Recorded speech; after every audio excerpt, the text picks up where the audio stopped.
Con eso comenzamos nuestro curso de varias semanas, doctrinas que han transformado el mundo. Y literalmente fueron doctrinas que estuvieron escondidas por mucho tiempo en el mundo por razones obviamente humanas y que a la iglesia de entonces no le interesaba. Estas doctrinas surgen o resurgen, porque no surgieron por primera vez, pero resurgen en la época de la Reforma. Lo que ocurre con la iglesia es que la iglesia nace el día de Pentecostés, comienza a desarrollarse, comienza a impactar el mundo romano, las ciudades, las comunidades comienzan a cambiar, el evangelio comienza a esparcirse, nuevas iglesias comienzan a establecerse y llegamos al segundo siglo, llegamos al tercer siglo. Y entonces ahí, a partir de los años 300, se produce una amalgama entre la iglesia que venía desarrollándose y el poder político cuando Constantino abraza la iglesia cristiana, se convierte, dice la historia, si fue genuino o no, no lo sabemos. Pero la conversión de Constantino y luego el abrazar la fe cristiana y promoverla incluso, hizo que la esencia de la fe comenzara a corromperse. Entonces la iglesia avanza, el mundo, el imperio romano se cae en el año 486 y más o menos hasta ahí fue la época de oro, si se quiere, de la iglesia. Los primeros 500 años pudiéramos usar la caída del imperio romano para decir a partir de cuando la iglesia entra en una oscuridad. Y por los próximos 10 siglos, 1000 años, se produce una especie de oscuridad no solamente sobre la vida de la iglesia, sino también sobre la vida de la sociedad. Y para mí es natural, la iglesia es la luz del mundo, la sal de la tierra. Si la iglesia está en oscuridad, la sociedad va a estar en oscuridad. Y eso fue exactamente lo que ocurrió. Por esos 1000 años, con raras excepciones, la predicación de la palabra no fue lo que había sido y no fue lo que fue posteriormente en la época de la Reforma. Y entonces la iglesia se convirtió más bien en un poder político altamente corrupto y comienza entonces a ser denunciada por algunas voces que denunciaban la corrupción, a la corrupción moral, pero luego también la corrupción de la misma doctrina. Entonces, en un momento dado, Dios levanta a un hombre, como usted conoce, Martín Lutero, que se percata de que realmente lo que la iglesia había enseñado como doctrina de salvación a través de las obras y la compra de indulgencias para el perdón de pecado y la salida del purgatorio a través de dinero que se daban y donaciones, que todo eso era contrario a la palabra. Entonces estas doctrinas en ese momento comienzan a surgir. Y entonces a partir de ahí la iglesia comienza a reverdecer, la luz comienza a brillar. La manera como se ha visualizado esto es que después de la oscuridad, luz. Eso es como se ha visto en la historia. Después de 1000 años de oscuridad, salió la luz. Vino la luz al mundo y lo que vino fue el resurgimiento de doctrinas ya conocidas, ya enseñadas, ya predicadas. De esas doctrinas que nosotros quisiéramos estar hablando a lo largo de este curso. La manera como yo voy a enfocar estas doctrinas es a través de un tema que yo le he llamado la gloria de Dios en la salvación.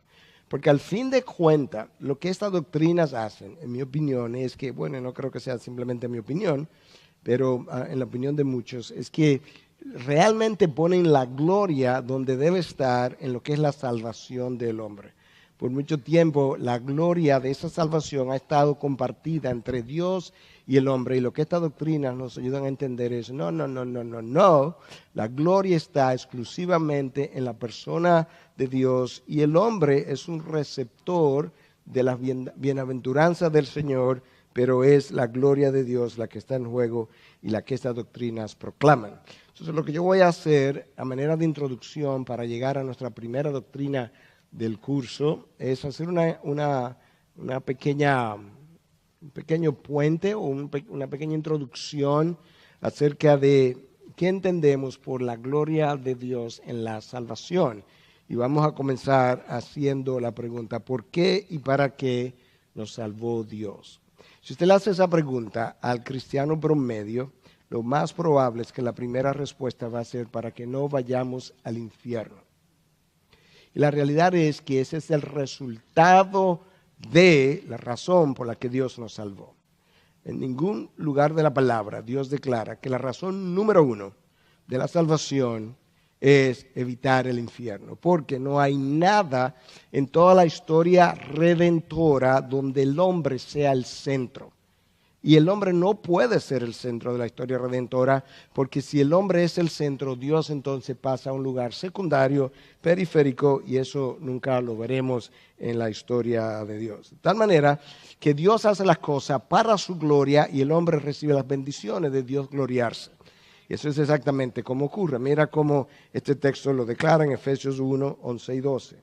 También hemos obtenido herencia, habiendo sido predestinados según el propósito de aquel que obra todas las cosas conforme al consejo de su voluntad, a fin de que nosotros, que fuimos los primeros en esperar en Cristo, seamos para la alabanza de su gloria.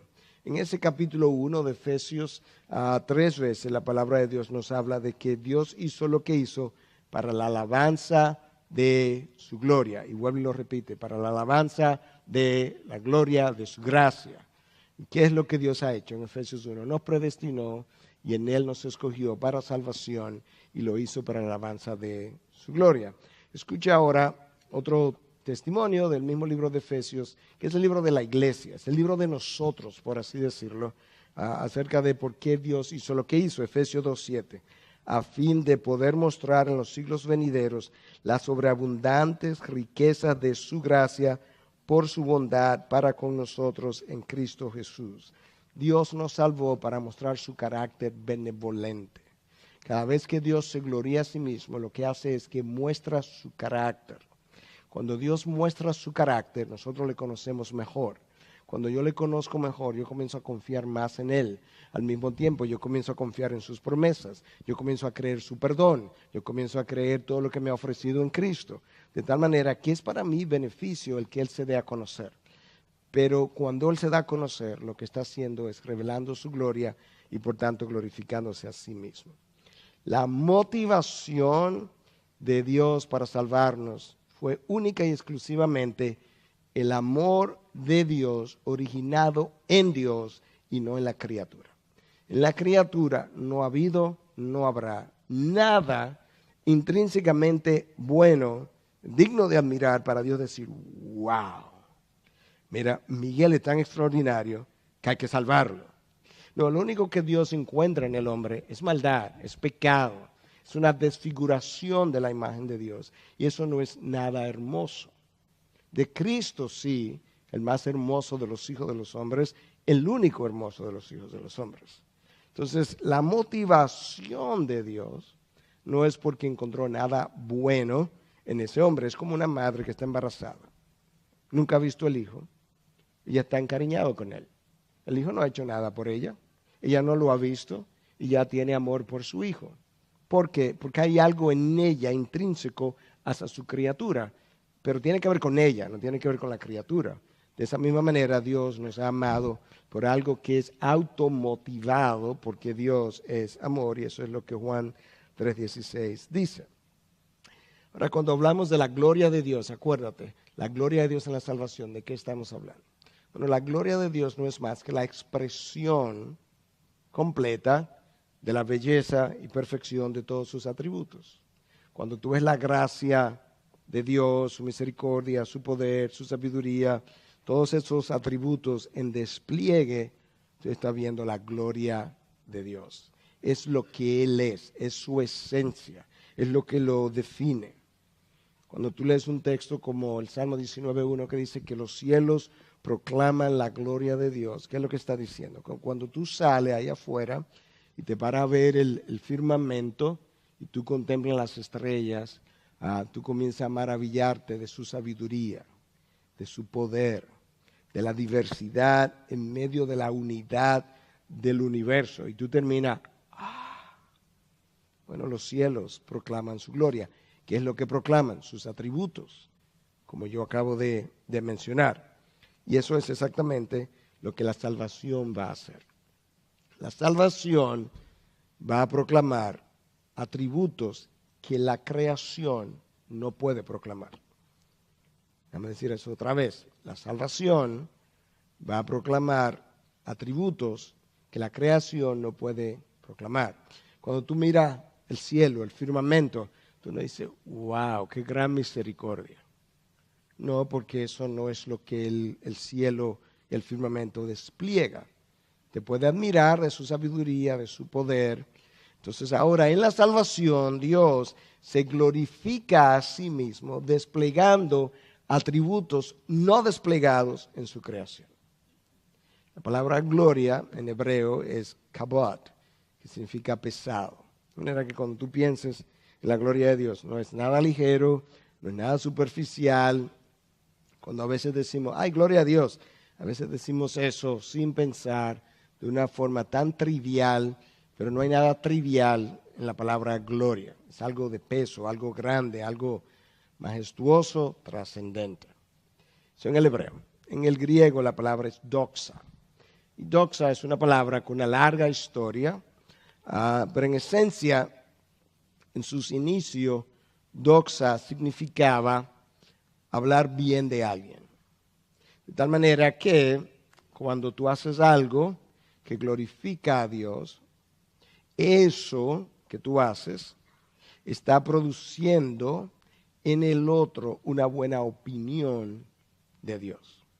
Tú sales y miras el firmamento de nuevo, tú dices, wow, esto es extraordinario. Bueno, esa admiración está produciendo una buena opinión en ti de Dios. Eso es lo que la palabra doxa en griego significa, o gloria, y de ahí viene la palabra doxología, que todos conocen. Ahora, si tienes alguna duda de lo que yo he venido diciendo, y para enfatizarlo, esto es lo que estoy tratando de decir. Dios nunca ha hecho nada en todo el universo que no sea para su gloria. Dicho de otra manera, Dios no ha hecho nada en todo el universo que no sea para mostrarse a sí mismo, para revelarse. Lo bueno de esa verdad es que yo soy quien se beneficia de su revelación, porque mientras yo le conozco, pues mejor me puedo relacionar con él, y como decía hace un rato, mejor puedo creer, mejor puedo confiar, mejor puedo vivir, más seguro, más en paz, más perdonado me siento, y así sucesivamente. Pero si tienen alguna duda, escucha este texto de Isaías 43:7. A todo el que es llamado por mi nombre y a quien he creado para mi gloria, a quien he formado y a quien he hecho.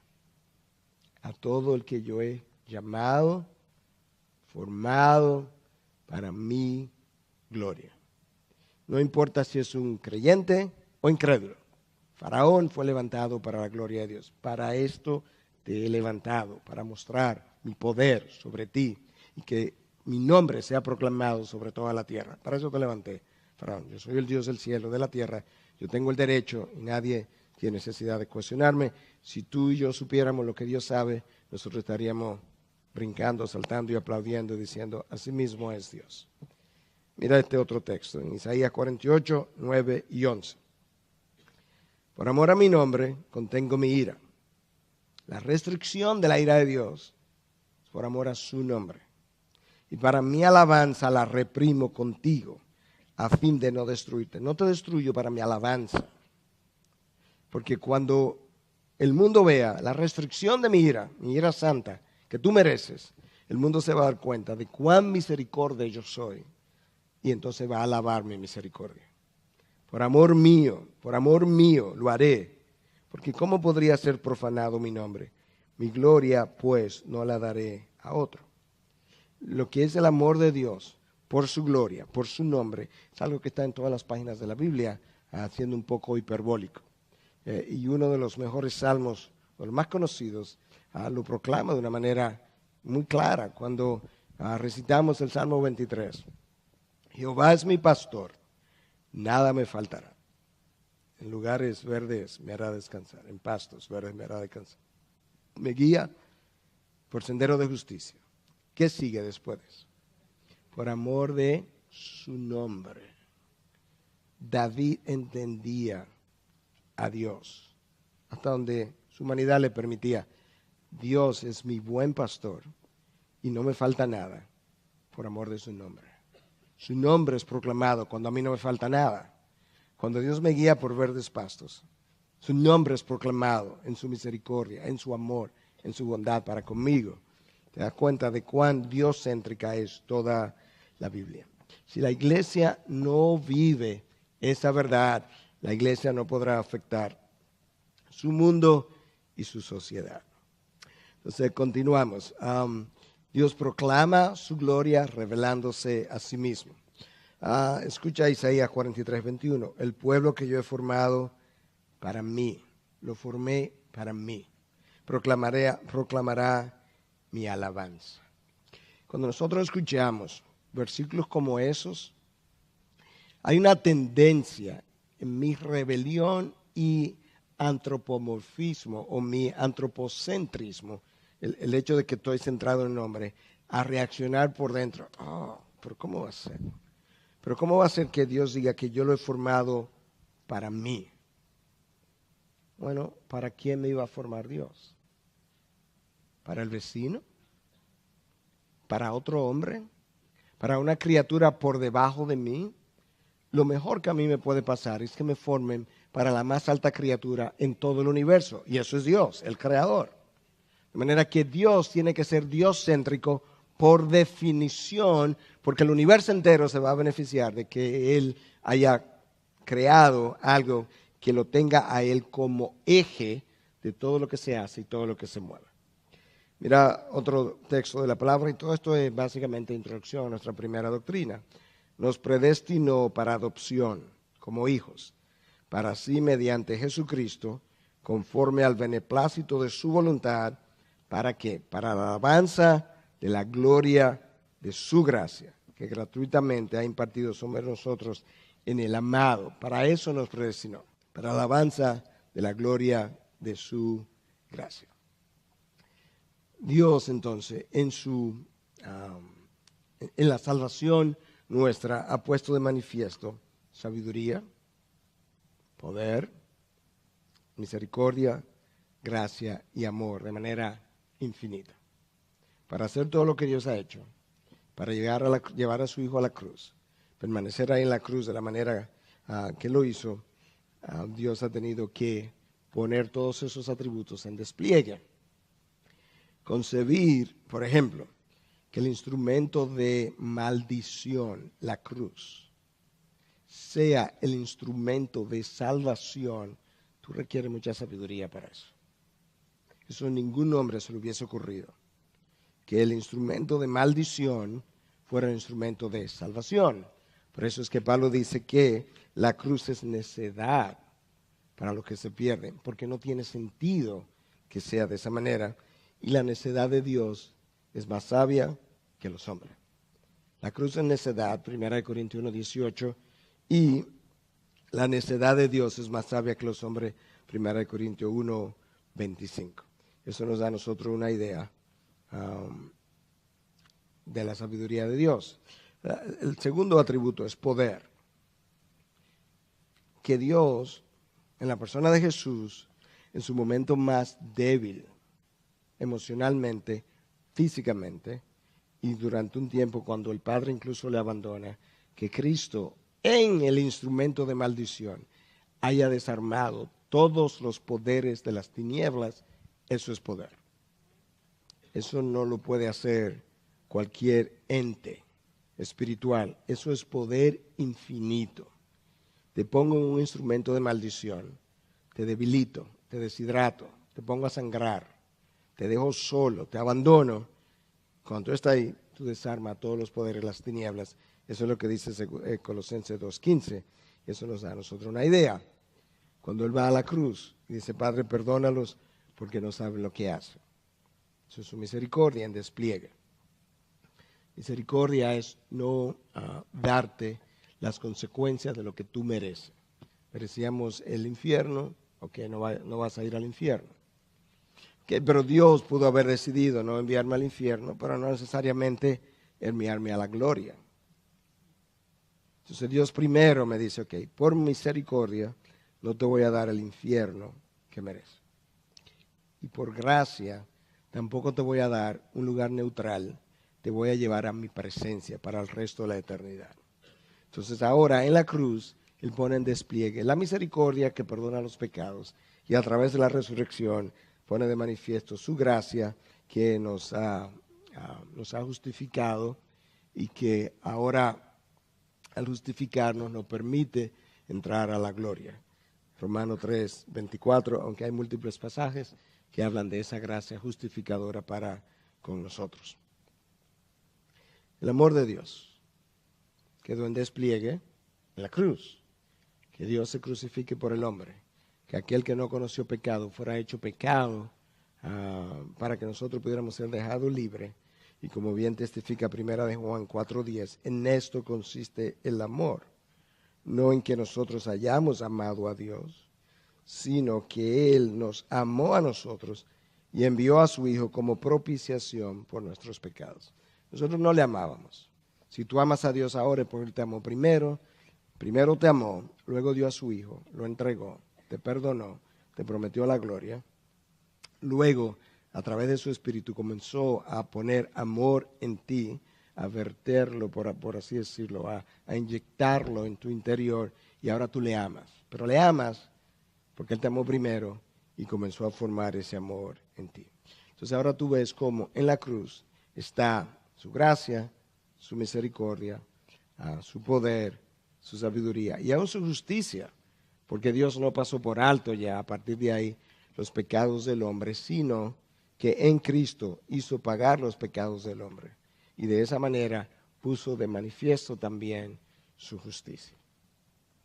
Entonces ahora nosotros vamos a comenzar a ver a partir de esta introducción ya dada, doctrinas de la gracia que su plan de redención ponen de manifiesto y que es como estas doctrinas realmente se conocen. Son doctrinas de la gracia que transformaron el mundo, pero que muchas veces se le ha dado una mala reputación a estas doctrinas porque simplemente se le llama calvinismo, cuando en realidad esta doctrina no pudieron haber sido enseñada por primera vez por Calvino, porque Calvino no está en la Biblia. Realmente las doctrinas son paulinas, están en las cartas de Pablo, pero están en los evangelios también. Lo único que en las cartas de Pablo están mejor especificadas, más clarificadas. Posteriormente, lo que Calvino hace es entenderla mejor y poderla enseñar. En un momento en que el mundo estaba siendo trastocado, porque la iglesia estaba saliendo del oscurantismo en el que había estado por 1000 años. Entonces, vamos a comenzar viendo la primera de esa doctrina, que es la depravación total. En inglés hay un acróstico que se llama TULIP. Si tú miras tu pantalla, vas a notar como la primera letra de cada oración está un poco más oscura. Y si la miras hacia abajo, ahí se forma el acróstico de tulip, como la flor tulipán. Básicamente lo que ese acróstico hace es recordarnos estas 5 doctrinas. Está en inglés, pero está la traducción al lado. Total depravity, para que puedan ver el acróstico, o depravación total. La segunda es unconditional election, o elección incondicional. No hay ninguna condición en el hombre, nada que haya hecho, nada que él sea, que merezca salvación. Número 3, expiación limitada. Esa es la que más trabajo da de entender. Da más trabajo de entender porque nosotros hemos crecido pensando que Cristo murió por todos los hombres de la creación. La Biblia enseña que Cristo murió por sus elegidos, pero eso vamos a llegar ahí más adelante, de manera que todavía no me tiren cosas con esa doctrina. La gracia irresistible o irresistible grace, en otras palabras, cuando Dios aplica su gracia sobre un individuo, ese individuo responde a la acción de la gracia de Dios. Su gracia es eficaz. Su gracia no es simplemente que llega a tu vida y tú pudieras o no responder a ella. No, cuando la gracia llega a tu vida, tú respondes por lo poderoso que es esa gracia o poderosa que es esa gracia. Y la última de esas letras, la P, perseverancia de los santos. En otras palabras, si tú has nacido de nuevo, si tú eres regenerado verdaderamente, tú no te pierdes. Escucha lo que yo no dije. Si tú una vez hiciste una profesión de fe, tú no te pierdes. Yo no dije eso. Yo no dije, si tú una vez pasaste delante, entonces no te pierdes. Si tú una vez levantaste la mano un día que el pastor Miguel hizo un llamado, tú no te pierdes. No dimos nada de eso. Yo puedo hacer todo eso y perderme. Lo que la palabra enseña es que si yo fui regenerado por el Espíritu Santo y recibí vida eterna, la misma palabra vida eterna me está diciendo qué clase de vida recibí, para siempre. Si recibo vida eterna hoy y la pierdo dentro de un año, fue una vida temporal. Y yo no he recibido vida temporal, de acuerdo a la palabra, yo he recibido vida eterna. Y el tiempo, entonces, pone de manifiesto los que verdaderamente fueron regenerados y los que no. Por eso Juan habla de que salieron de nosotros, pero no eran de nosotros. Y si hubiesen sido de nosotros, hubiesen permanecido con nosotros. Entonces, eso hay que clarificarlo, porque esa doctrina ha sido caricaturizada, diciendo, una vez salvo, siempre salvo. Bueno, si esa es la manera como tú lo quieres expresar, está en un grave error, no la entiende y no sé incluso si tiene salvación, porque eso no es de esa manera que la doctrina está postulada. No es que una vez yo soy salvo, yo puedo hacer lo que yo quiera, puedo pecar cuanto quiera y nunca pierdo la salvación. No, eso no es lo que la doctrina dice, sino que si tú eres salvo, tú vas a luchar por no pecar, tú vas a luchar por no caer, tú vas a luchar por mantener tu testimonio en Cristo, porque no es una cosa que tú disfrutas. Tú caes, tú pecas, pero tú no lo disfrutas. Entonces, ¿de dónde surge este tulip que se le ha atribuido a Calvino? El tulip no lo postuló Calvino, ni siquiera los seguidores de Calvino. El tulip es algo que surge porque los arminianos, seguidores de Arminius, Jacobus Arminio, en el siglo XVII, 1600 y tanto, hicieron una contrapropuesta. Déjame darte la historia de manera resumida. En Holanda, el Estado había adoptado un catecismo famoso conocido como el catecismo de Heidelberg. Y había una confesión de fe oficial altamente bíblica y que también tenía su arraigo en las enseñanzas de Juan Calvino. Okay, eso era parte del Estado. Entonces, Arminio muere en 1609. Al año siguiente, sus seguidores hicieron una propuesta al gobierno de Holanda con 5 puntos, tratando de que el gobierno de Holanda eliminara las enseñanzas del catecismo de Heidelberg y que eliminara la confesión de fe y la cambiara. Ese era el propósito. Vamos a cambiar la confesión de fe de Bélgica en Holanda y del catecismo que acabo de mencionar. Y entonces se dieron una serie de reuniones.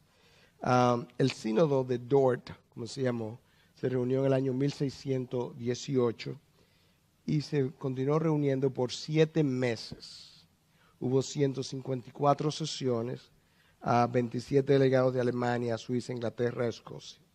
Y del 13 de noviembre del 1618 al 9 de mayo de 1619 se reunieron para considerar los 5 puntos que estos arminianos estaban proponiendo para derribar los puntos que hasta ese momento formaban parte de la confesión de fe de Holanda. Y entonces al final lo que el Estado hizo fue que afirmó otra vez la misma confesión de fe que tenía y las enseñanzas de Juan Calvino que habían adoptado. Y entonces esto es como la comparación finalmente lució.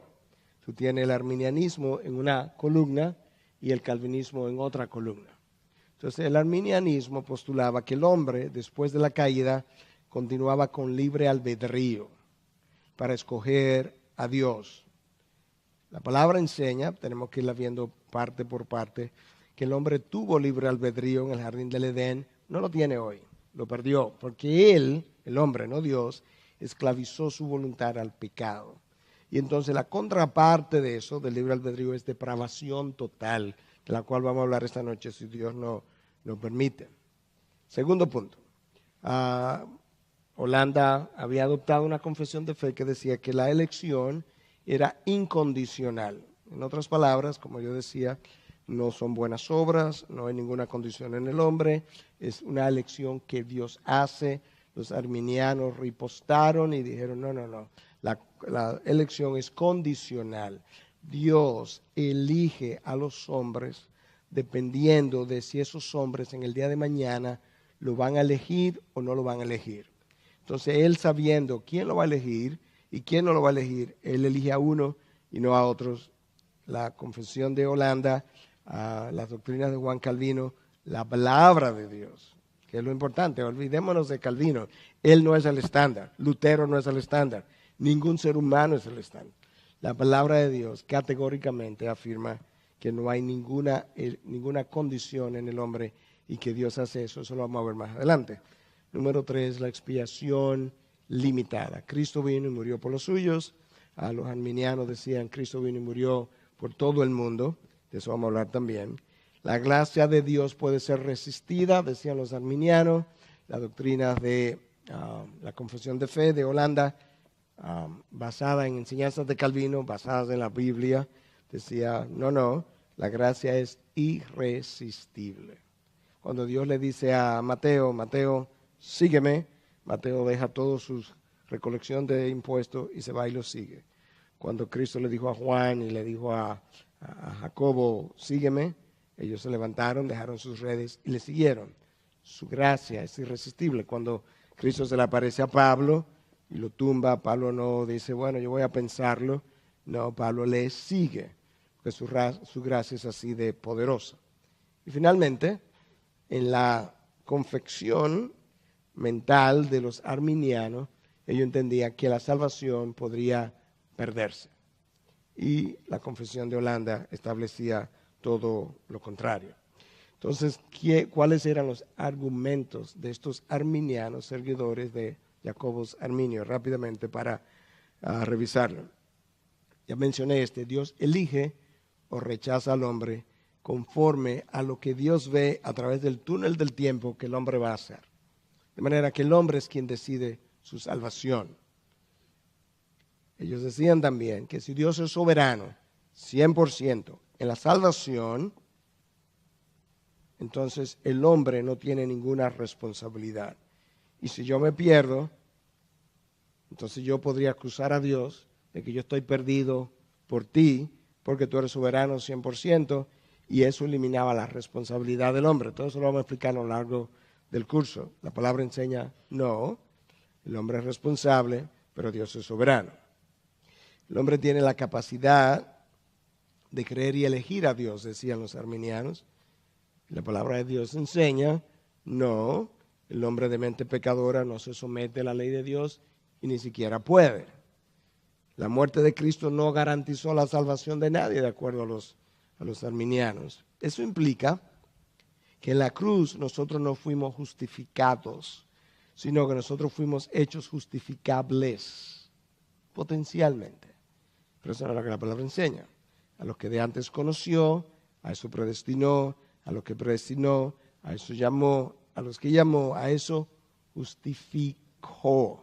Tiempo pasado, garantizado. Eso no es justificables, no, fueron justificados en la cruz. Y la perseverancia depende del creyente, decían los arminianos. Si él no persevera, él se pierde y la palabra enseña todo lo contrario. Okay, entonces esta controversia, ¿cuándo comienza? Bueno, la controversia antecede a Arminio y a los arminianos y antecede a Calvino en el siglo, entre el año 400 y el año 500. Agustín, conocido en la Iglesia Católica como San Agustín, tuvo que hacerle la oposición a Pelagio. Pelagio fue un monje británico que eventualmente fue condenado por hereje, que enseñaba que nosotros no necesitamos la gracia de Dios para la salvación. La gracia de Dios ayuda, pero el hombre puede salvarse sin su gracia. Pelagio también entendía que Adán, cuando pecó, solamente se afectó él y que sus descendientes nacen sin pecado, nacen inocentes y cada hombre se afecta por sí mismo con sus acciones. La palabra dice que no, todos los descendientes de Adán pues nacen condenados. Y finalmente Pelagio decía que nosotros entonces, teniendo un libre albedrío completo, tenemos la oportunidad de elegir a Dios.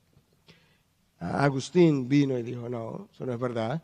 De manera que tú puedes ver que esto antecede a Juan Calvino por lo menos por 1000 años, un poquito más, con la controversia de Pelagio y Agustín. Agustín dice, la palabra de Dios revela claramente que el pecado es universal. Todo el mundo nace condenado. La voluntad está esclavizada, esa es la realidad, y el hombre no tiene el poder para obedecer la ley de Dios, ni tiene el poder para creer el evangelio. Algo que Pablo enseña en 1 Corintios, que el hombre natural, el hombre inconverso, no puede discernir las cosas espirituales porque se disciernen espiritualmente y él no tiene el espíritu. Para yo discernir las enseñanzas espirituales, yo necesito el espíritu. Dios capacita al hombre para entonces él poder creer el evangelio, pero Dios tiene que hacer eso primero. Luego entonces surge una posición semipelagianismo, donde está más o menos la Iglesia Católica. La Iglesia Católica no dice que la salvación es solo por obras. Si decimos eso, realmente estamos errando. La Iglesia Católica dice que la salvación es por gracia más obras. Entonces la Iglesia Católica es semipelagia, porque Pelagio decía que yo necesito la gracia. En la posición semipelagia, yo necesito la gracia, pero la gracia no es todo, sino que yo contribuyo a mi salvación. Esa posición también fue rechazada. Y fue rechazada en el sínodo de Orange en el año 529, después de la muerte de Agustín. De manera que todavía en esos primeros 500 años, la Iglesia tenía un entendimiento claro de lo que hoy nosotros creemos, como doctrinas de la gracia. Pasan 1000 años donde esta doctrina está en la oscuridad, y entonces surge Arminio, el año 1600, a enseñar otra cosa, enseñar una cosa que la Iglesia nunca creyó. Estamos hablando, ¿quién es el teólogo número 1 de los primeros 1000 años de la Iglesia? Agustín. Bueno, Agustín creyó eso. Eso era exactamente lo que él había postulado. Y entonces simplemente resurgen en la época de la Reforma. Habiendo dicho eso, en el tiempo que nos queda, vamos a ver si podemos rápidamente hablar de la depravación total del hombre. Esa es la doctrina número 1 que tenemos que ver a lo largo de este curso. Cuando hablamos de depravación total, no queremos decir que el hombre es tan depravado como él puede ser. Porque usted y yo siempre podemos ser más depravados que eso, que lo que somos. Lo que la doctrina implica es que no hay nada en el hombre que no haya sido tocado por el pecado. Su mente fue teñida por el pecado, su corazón también, su voluntad también. Eso hace entonces que el hombre tenga una inhabilidad total. La doctrina ha sido llamada de esas dos maneras: depravación total o inhabilidad total. La depravación total, el pecado que afectó todas las facultades del hombre, lo inhabilitó totalmente para poder elegir a Dios, por cosas que vamos a ir desglosando miércoles tras miércoles. Martin Murphy, en un libro reciente, dice: la depravación total tiene un lugar prominente en la historia de la Iglesia protestante. El recobrar la doctrina es necesaria para la buena salud de la Iglesia. Hoy hablamos mucho de la gracia y del Evangelio, pero ¿sabes qué? El Evangelio, que es buenas nuevas, no es tan bueno si yo no entiendo la depravación total. Porque la gracia yo siempre la voy a ver como algo bueno, deseable, pero en realidad, como yo no soy tan malo como realmente yo soy, esta gracia tampoco es tan grande. Pero cuando tú te ves totalmente depravado, capaz de negar a Jesucristo en su propia cara, como lo hizo Pedro, capaz de hacer lo que David hizo, como lo hizo, y luego pensar, a pesar de eso, Dios me salvó. Eso es gracia extraordinaria. Y entonces por primera vez la gracia comienza a tomar la magnitud, el color, la intensidad que realmente tiene. Entonces, eso es lo que necesitamos entender, lo que es depravación total. Vamos a comenzar viendo algunos pasajes bíblicos de manera resumida que avalen, que respalden la depravación total. 1 Corintios 2:14. El hombre natural no acepta las cosas del Espíritu, porque para él son necedad y no las puede entender, porque se disciernen espiritualmente. En este texto que yo acabo de leer, ¿qué facultad del hombre quedó claramente afectada por el pecado? Entendimiento, su mente. Por eso hablábamos que Pilato tenía a Jesús de frente, estaba hablando con la verdad y él no podía discernir la verdad. Por eso hablamos de que Cristo predicó el Evangelio y la gente no podía creerle, no sabía ni siquiera lo que las parábolas significaban, porque su entendimiento, 2 Corintios 4:4, dice que quedó entenebrecido. Entonces ve guardando estos puntos de enseñanza ahí para que pueda entender todo el paquete, si pudiéramos decir, todo lo que esto engloba. Pero mi mente quedó en oscuridad, entenebrecida, hasta el punto que cuando me predican la palabra el domingo, si no tengo el Espíritu, yo entiendo la gramática de lo que dijeron, yo entendí la sintaxis de las oraciones, pero me voy para mi casa sin recibir al Señor, sin querer necesariamente mi salvación, porque yo no la entendí. Por eso es que yo insisto mucho los domingos cuando hacemos algún tipo de llamado. Si el Espíritu de Dios te abrió los ojos, te quitó el velo, si el Espíritu de Dios te dio convicción, es el Espíritu que tiene que hacer todo eso, previo a que puedas entender algo. Y eso es una obra de la gracia y del poder de Dios. Salmo 133. Yo quiero ver estas doctrinas en el Antiguo, en el Nuevo Testamento. El primer pasaje que cité, 1 Corintios, estaba en el Nuevo. Este viene del Salmos. Salmo 133. Señor, si tú tuvieras en cuenta las iniquidades, ¿quién, oh Señor, podría permanecer? ¿Quién? Si tú supieras la escoria que se esconde en cada corazón humano, nadie pudiera permanecer en tu presencia. Cuando nosotros hacemos algo malo, malvado, que llama la atención de alguien, y esa persona dice, yo no puedo creer que fulano hizo eso, ten por seguro que fulano es mucho peor que eso. Si tú supieras lo que se esconde en el corazón y la mente de fulano, eso es lo que él te deja ver. ¿Te das cuenta cómo esto realmente afirma la depravación total de que estamos hablando? La corrupción total del hombre incluyó su mente, acabo de hablar de eso, su corazón, sus emociones. Lo vamos a ver en un momento. Jeremías 17. El corazón es engañoso, más que cualquier otra cosa. ¿Quién podrá curarlo? Ahí están mis emociones. Tu amor, aún por tus propios hijos, no es puro, ni por tu esposo, ni por tu esposa. Para eso tiene que ser Dios. Esas son tus emociones. Hay momentos en que el amor hacia tus propios hijos es egoísta. Todo va a depender de si dormiste bien anoche o no muchas veces. Y tú comienzas a comportarte al otro día de una forma más áspera, más irritable hacia tus propios hijos. La voluntad del hombre, como vamos a ver más adelante, quedó esclavizada al pecado. Hay múltiples pasajes que hablan de eso, de la esclavitud. Yo soy esclavo, vendido al pecado, dice Pablo. Al que el Hijo del Hombre hace libre, es verdaderamente libre. Bueno, entonces, ¿qué era antes? Esclavo. ¿Esclavo de qué? Del pecado. Eso lo vamos a ver. Lo vamos a ver más adelante. Vamos a ver los pasajes con más tiempo, porque como esta doctrina pertenece a una sola unidad, lo vamos a poder ver esos pasajes detenidamente. Entonces, la depravación total, una vez más, no implica que yo soy tan depravado como podría ser. No es depravación absoluta. No. En el hombre inconverso hay elementos de bondad a veces. Tú tienes filántropos que hacen buenas obras de bien. Tú tienes inconversos que aman a sus hijos.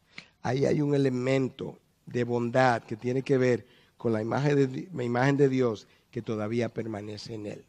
Entonces, por eso estamos diciendo, depravación total no es depravación absoluta. No, el hombre tiene bondades en su corazón que hablan de la imagen de Dios. Cuando el apóstol Pablo, en Romanos 7, nos dice, lo que quiero hacer no hago, lo que no quiero hacer eso hago, él está dando testimonio de la depravación total del hombre. Él es un apóstol, él está regenerado, el Espíritu mora en él, él es un teólogo, es un hombre maduro. En Romanos, para la época de Romanos, Pablo tenía 25, 30 años en la fe, un hombre maduro, probado, y está luchando con la carne. Eso mismo nos deja a nosotros saber, ciertamente, esa depravación es grande, es poderosa, que dura aún hasta después de la salvación. Tú comienzas a ver eso en Génesis tempranamente. Cuando habían cuatro personas en la creación, Adán, Eva y 2 hijos, uno de sus hermanos mató al otro. Sin drogas, sin internet, sin alcohol, sin juegos de azar, sin adicción a los juegos electrónicos, sin celulares inteligentes, sin nada. La mejor doctrina, la doctrina mejor comprobada es la depravación total del hombre a lo largo de toda la historia. Caín mató a Abel. ¿Qué más depravado puede ser tú que eso? ¿Y sabe por qué? Simplemente porque a Dios le plació más su adoración que la mía, te mato. Tú sigues viendo un poquito más adelante en Génesis 6:5 este texto. Y el Señor vio que era mucha la maldad de los hombres en la tierra. Bueno, pastor, ahí nada más dice que mucha, no toda. Bueno, escucha. Y que toda intención de los pensamientos de su corazón era solo hacer siempre el mal. ¿Tú entendiste ese texto? Ese es el texto inmediatamente antes del diluvio. Génesis 6:5 es este texto. 6:6 comienza el anuncio del diluvio. Dios vio que toda intención, toda, de los pensamientos del hombre en su corazón era solamente hacer siempre el mal. Bueno, si eso no es depravación total, yo no sé lo que es. Entonces, cuando el hombre cae, el hombre queda con un corazón de piedra, Ezequiel 11:19, queda con una mente entenebrecida, 2 Corintios 4:4, queda con una voluntad esclavizada, 2 Timoteo 2:25 y 26, que nos llama a tratar tiernamente a los que se oponen, por si acaso Dios le concede el arrepentimiento y que de esa forma escapen del lazo del diablo que lo tenía esclavizado para hacer su voluntad. La voluntad esclavizada. Claramente, el diablo lo tenía esclavizado para hacer su voluntad. Y la manera de escapar de eso es el arrepentimiento. Trátalo tiernamente, por si acaso Dios le concede ese regalo. Eso, una mente entenebrecida, una voluntad esclavizada, un corazón de piedra, es lo que hace que entonces Pablo escriba en Romanos 3:10-11, no hay justo, ni siquiera uno, no hay quien entienda, no hay quien haga lo bueno, no hay ni siquiera uno, no hay, versículo 11 ahora, quien busque de Dios. No hay.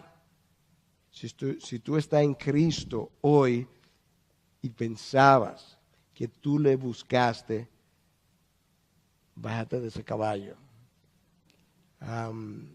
No es verdad. A ti te lució humanamente que tú le buscaste. Él salió a buscarte y Él te encontró y Él te interceptó. Pero como Él lo hace muchas veces a través de circunstancias de la vida, y a veces son pérdidas, y a veces es soledad, y a veces es una experiencia de desierto. Entonces yo me encuentro con Él y digo, yo lo busqué. No, Él orquestó todo eso para encontrarse contigo. Pero Él salió a la búsqueda. Continuamos. Razones por las que nadie busca de Dios. Eso es lo que Pablo dice. Nadie busca de Dios.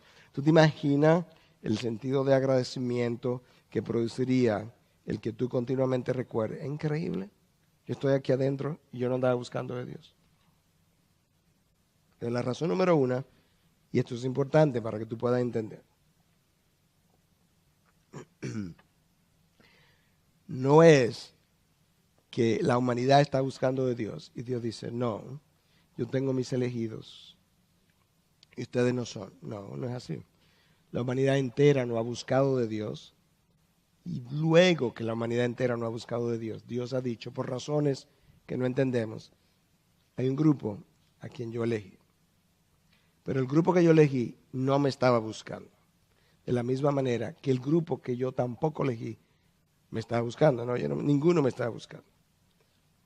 Entonces la voluntad está esclarecida. Escucha ahora otra razón por la que Dios tiene que salir a buscarnos.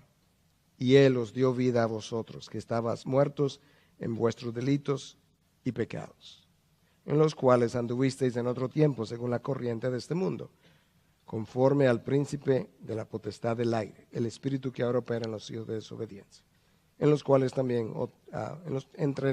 también todos nosotros en otro tiempo vivíamos en las pasiones de nuestra carne, satisfaciendo los deseos de la carne y de la mente, y éramos por naturaleza hijos de ira.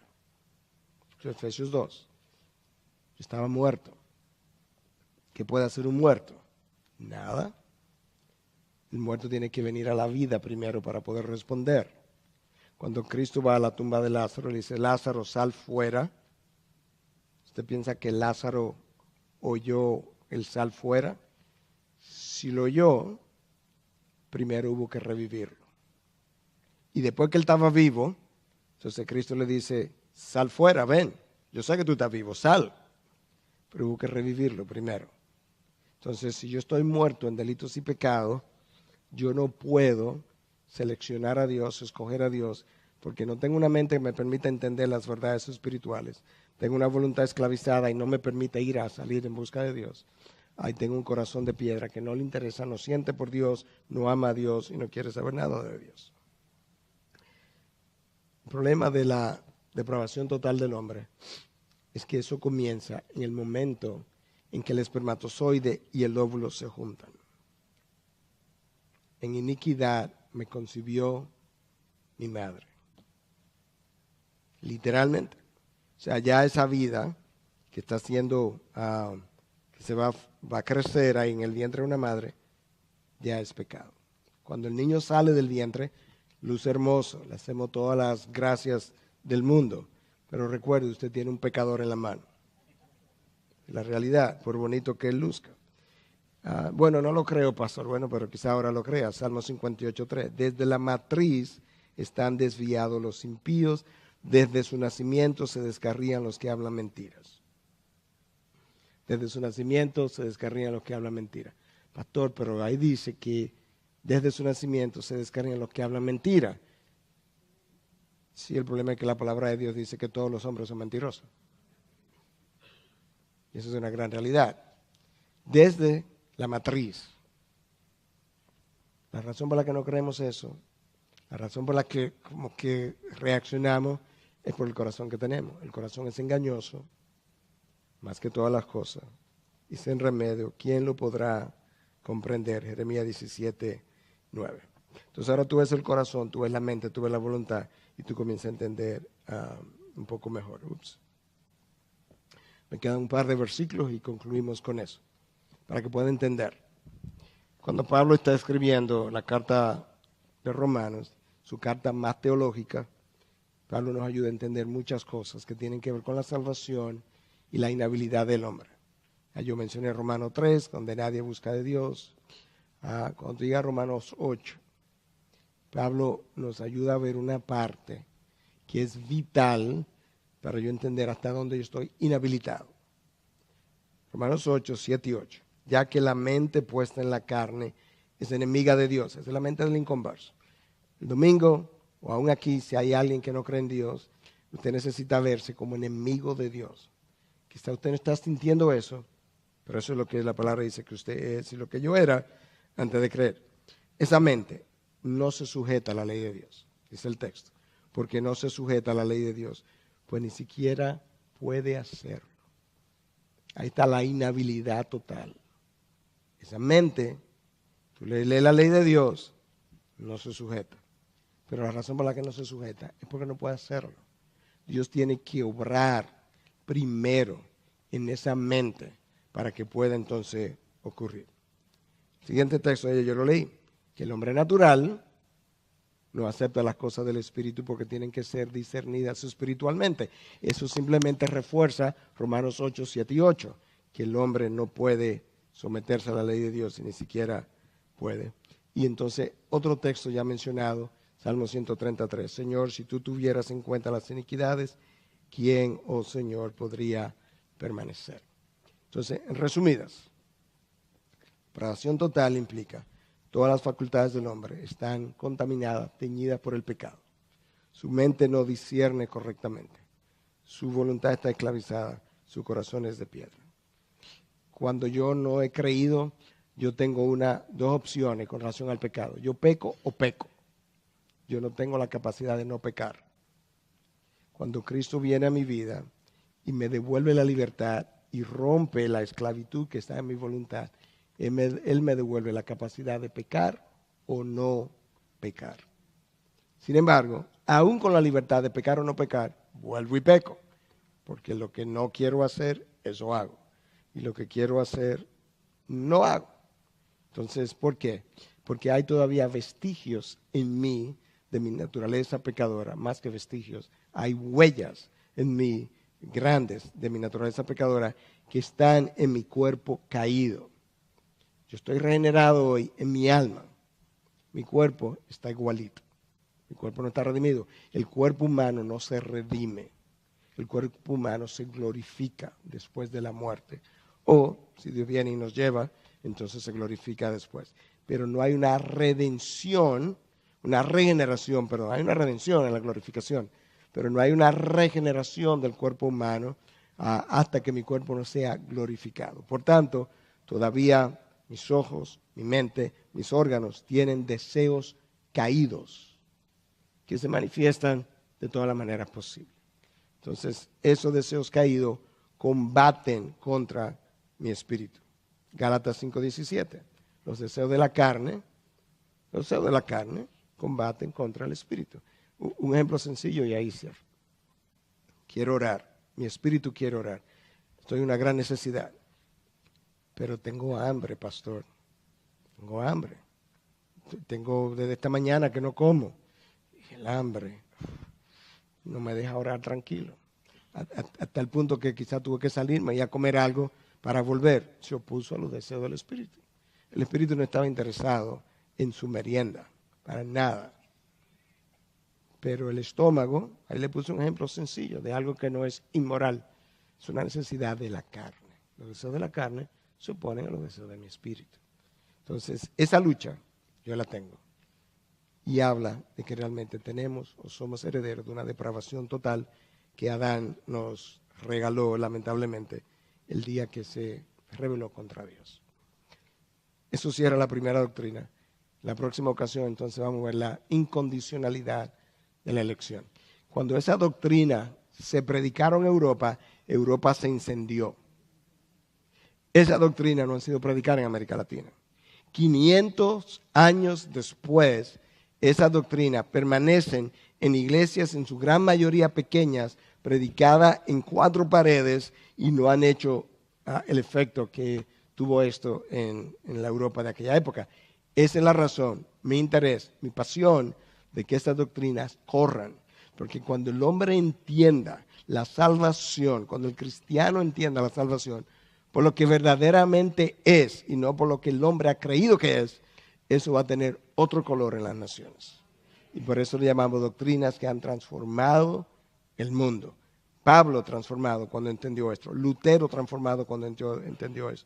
Calvino transformado. ¿Y saben qué? Cualquier nivel de transformación que usted vea en mí, no me estoy poniendo como que yo soy un hombre tan transformado, del 0 al 10, si usted quiere me puede dar 1, no importa, el punto es el mismo. Cualquier nivel de transformación en mi vida, yo se la debo enteramente al entendimiento de estas doctrinas. Sin lugar a dudas, nada cambió mi vida, mi mente, mi corazón, mi fe, mi confianza, mi imagen de Dios como el entender estas doctrinas.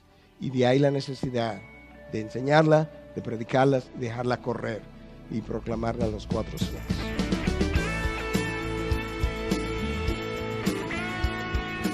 Esta es una producción que llega hasta ustedes gracias a los aportes de individuos y empresas comprometidos con la defensa de la fe. Para más información, preguntas y comentarios, visite nuestra página de internet www.integridadysabiduría.org.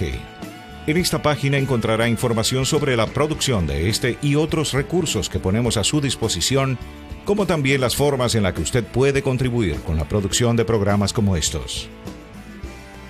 Les invitamos nuevamente a visitar nuestra página de internet www.integridadysabiduría.org.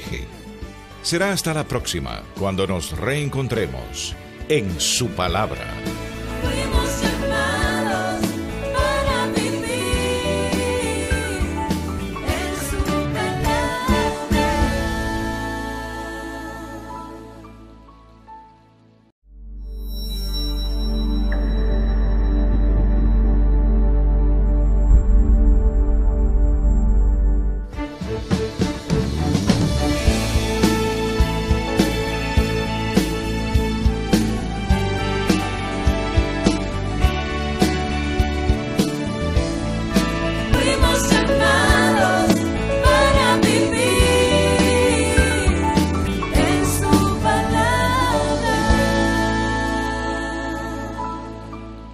Con eso comenzamos nuestro curso de varias semanas, doctrinas que han transformado el mundo. Y literalmente fueron doctrinas que estuvieron escondidas por mucho tiempo en el mundo por razones obviamente humanas y que a la iglesia de entonces no le interesaba.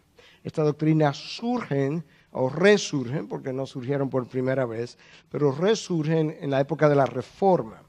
Lo que ocurre con la iglesia es que la iglesia nace el día de Pentecostés, comienza a desarrollarse, comienza a impactar el mundo romano, las ciudades, las comunidades comienzan a cambiar. El evangelio. Si la iglesia está en oscuridad, la sociedad va a estar en oscuridad. Y eso fue exactamente lo que ocurrió. Por esos 1000 años, con raras excepciones, la predicación de la palabra no fue lo que había sido y no fue lo que fue posteriormente en la época de la Reforma. Y entonces la iglesia se convirtió más bien en un poder político altamente corrupto y comienza entonces a ser denunciada por algunas voces que denunciaban la corrupción, a la corrupción moral, pero luego también la corrupción de la misma doctrina. Entonces, en un momento dado, Dios levanta a un hombre, como usted conoce, Martín Lutero, que se percata de que realmente lo que la iglesia había enseñado como doctrina de salvación a través de las obras y la compra de indulgencias para el perdón de pecado y la salida del purgatorio a través de dinero que se daban y donaciones, que todo eso era contrario a la palabra. Entonces estas doctrinas en ese momento comienzan a surgir. Y entonces a partir de ahí la iglesia comienza a reverdecer, la luz comienza a brillar. La manera como se ha visualizado esto es que después de la oscuridad, luz. Eso es como se ha visto en la historia. Después de 1000 años de oscuridad, salió la luz. Vino la luz al mundo y lo que vino fue el resurgimiento de doctrinas ya conocidas, ya enseñadas, ya predicadas. De esas doctrinas que nosotros quisiéramos estar hablando a lo largo de este curso. La manera como yo voy a enfocar estas doctrinas es a través de un tema que yo le he llamado la gloria de Dios en la salvación. Porque al fin de cuentas, lo que estas doctrinas hacen, en mi opinión, es que, bueno, no creo que sea simplemente mi opinión, pero en la opinión de muchos, es que realmente ponen la gloria donde debe estar en lo que es la salvación del hombre. Por mucho tiempo la gloria de esa salvación ha estado compartida entre Dios y el hombre, y lo que estas doctrinas nos ayudan a entender es no. La gloria está exclusivamente en la persona de Dios y el hombre es un receptor de las bienaventuranzas del Señor, pero es la gloria de Dios la que está en juego y la que estas doctrinas proclaman. Entonces lo que yo voy a hacer a manera de introducción para llegar a nuestra primera doctrina del curso es hacer una pequeña pequeño puente o una pequeña introducción acerca de qué entendemos por la gloria de Dios en la salvación. Y vamos a comenzar haciendo la pregunta, ¿por qué y para qué nos salvó Dios? Si usted le hace esa pregunta al cristiano promedio, lo más probable es que la primera respuesta va a ser para que no vayamos al infierno. Y la realidad es que ese es el resultado de la razón por la que Dios nos salvó. En ningún lugar de la palabra Dios declara que la razón número uno de la salvación es evitar el infierno, porque no hay nada en toda la historia redentora donde el hombre sea el centro. Y el hombre no puede ser el centro de la historia redentora, porque si el hombre es el centro, Dios entonces pasa a un lugar secundario, periférico, y eso nunca lo veremos en la historia de Dios. De tal manera que Dios hace las cosas para su gloria y el hombre recibe las bendiciones de Dios gloriarse. Y eso es exactamente como ocurre. Mira cómo este texto lo declara en Efesios 1, donde comienza a esparcirse, nuevas iglesias comienzan a establecerse y llegamos al segundo siglo, llegamos al tercer siglo, y entonces ahí, a partir de los años 300, se produce una amalgama entre la iglesia que venía desarrollándose y el poder político cuando Constantino abraza la iglesia cristiana, se convierte, dice la historia, si fue genuino o no, no lo sabemos, pero la conversión de Constantino y luego el abrazar la fe cristiana y promoverla incluso, hizo que la esencia de la fe comenzara a corromperse. Entonces la iglesia avanza, el mundo, el imperio romano se cae en el año 486 y más o menos hasta ahí fue la época de oro, si se quiere, de la iglesia. Los primeros 500 años pudiéramos usar la caída del imperio romano para decir a partir de cuando la iglesia entra en una oscuridad. Y por los próximos 10 siglos, 1000 años, se produce una especie de oscuridad no solamente sobre la vida de la iglesia, sino también sobre la vida de la sociedad. Y para mí es natural, la iglesia es la luz del mundo, la sal de la tierra.